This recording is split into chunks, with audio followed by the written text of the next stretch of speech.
শিখাই দিয়েছে, তাই আমি রাগের মাথায় বলেছি। আমি পুরো দুনিয়ার কাছে, আমার শ্বশুর বাড়ির কাছে, সবার কাছে আমি মাপ চাচ্ছি, আমি নিজে অনুতপ্ত। এবারে আসার মাঝামাঝিও তারা আমাকে ফোন দিয়ে বলে, আপনি যেন ওর বাসায় কখনোই যাবেন না, আপনি রাস্তায় ব্যথা ভালো, মা ভালো তার জি, গাই ভালো তার দুধ ভালো, দুধ ভালো তার ঘি। এই কথাটা বলার মানে হচ্ছে তোমরা কোনো কিছুই ভালো না, মানে তোমরা চরিত্র খুবই সমস্যা।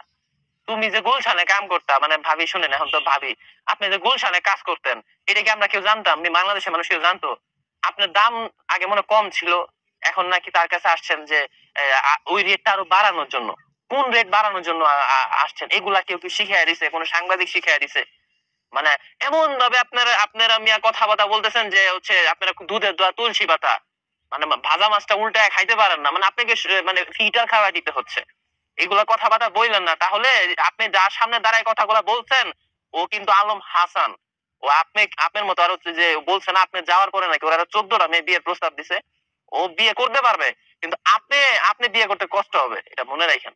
চকচক করলেই শোনা হয় না, চকচক করলেই শোনা হয় না। ফুল বাংলাদেশের মানুষ জানে আপনি একজন পতিতা, এবং সেটা আপনার জামাই আপনাকে প্রমাণ বলেছে ফেসবুক স্ট্যাটাসের মাধ্যমে। ওকে, তো ভাবিয়া করিও কাজ করিয়া ভাবিও না। মানুষদেরকে দোষ দেওয়ার আগে আগে নিজেদের দোষগুলা স্বীকার করেন। তারপরে ওইখানে যাওয়ার পরে ওনারা অনেক প্রশ্ন করে, আমার অনেক কথা বলে। বলার পরে প্রথমে ভালো মানে প্রশ্নই করেছে, ভালো কথা বলছি। তারপরে আস্তে আস্তে আস্তে আস্তে ওরা বিভিন্ন রকম কথা, মানে ভিডিও করার আগেই আমার বলছে, আপনি আমরা যেভাবে প্রশ্ন করবো এই উত্তরটাও তারাই আমার বলে দিয়েছে আগে, যে আমরা যে প্রশ্ন করবো আপনি উত্তর এইভাবেই দেবেন। আমি সেইভাবেই দিছি। আর ওই বিয়ের আগে ওর এক্স, মানে আমার শাশুড়ির বিষয়ে যে কথাগুলো বলছিল, ওই কথাগুলো আমি ভিডিওতে তুলে ধরেছি। এটা কে বলছে? ওর তোমার এক্স।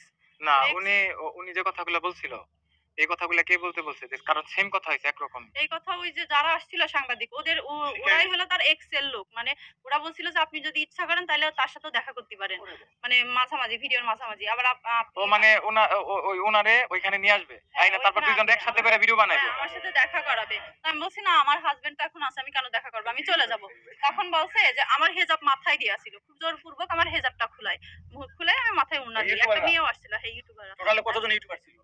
লাস্টে আস্তে আস্তে আস্তে আসতে 15-20 জন হবে এরকম। তারপরে ওনারা মানে আমি তো এমনিতেই খাইনি, এমন ভাবে প্রশ্ন করেছে। আর বিয়ের পর থেকে ওনারা আমাদের বাসায় 2-3 বার আসছে, তখন থেকে ওনারা আমার আজে বাজে কথা বলে। কথাটা কি আপনি বলছিলেন? না না, ওনারাই শিখাই দিল। আমি সেই মানে সেই জায়গা থেকে উত্তর দিয়েছি। বলছে আমরা প্রশ্ন করবো, উত্তরও তো আমি প্রথমেই বললাম শিখাই দিল। ওইভাবে মানুষ ভাই এরকম কথা ভাবি জিজ্ঞাসা পরে সবার সামনেই বলেন। ওই লোকটার আমি নাম জানি না, কিন্তু কালো করে চোখ বড় বড়।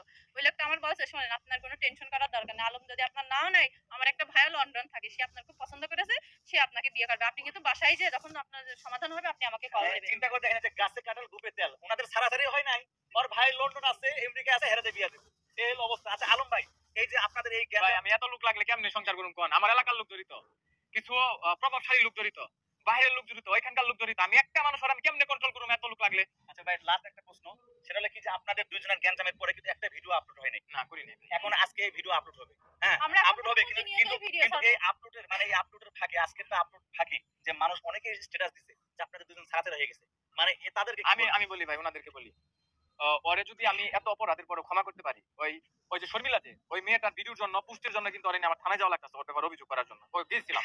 আজকে আমাদের এই সংসারে ঝামেলায় ট্রলের মূল প্রথম এবং প্রধান ভিকটিম হচ্ছে কি শর্মিলা। ওই শর্মিলার কারণে এত কিছু হচ্ছে। ওর যদি ছবি ভিডিও এই উল্টাপাল্টা গুলো পোস্ট পাবলিশ না করে, এই দেশের কোনো লোক এগুলো বলার সুযোগ এবং সাহস পায় না। যে মেয়ে আমার তিনি চুরি করে গেছে, তারে কে নিয়ে আমার সংসার করা সম্ভব?